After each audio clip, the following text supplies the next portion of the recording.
आज आज का सेशन हम लोगों ने कायरो प्रैक्टिस का किया, तो उसमें ये समझा कि कुछ चीज़ें ऐसी हैं, कुछ टेक्निक ऐसी हैं जो हम लोगों ने माइंड सेट बना रखा था कि उसको लिए टाइम चाहिए, लेकिन उसका एक पर्टिकुलर एक पैटर्न हो तो 2 दिन में भी बहुत कुछ सीखा जा सकता है। हम लोगों ने आज पूरे दिन में हम लोगों ने 25 टेक्निक सीखी उसमें।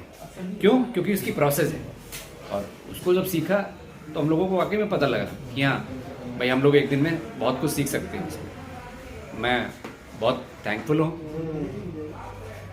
ये मानो की प्राणधारा टीम का कि उन्होंने इस कॉन्सेप्ट को हम लोगों को बताया उसमें। और अभी तो ये इंटरवल पार्ट है, कल का अभी और बाकी है पिक्चर, उसके बाद और बताते हैं आप लोगों को। Thank you so much.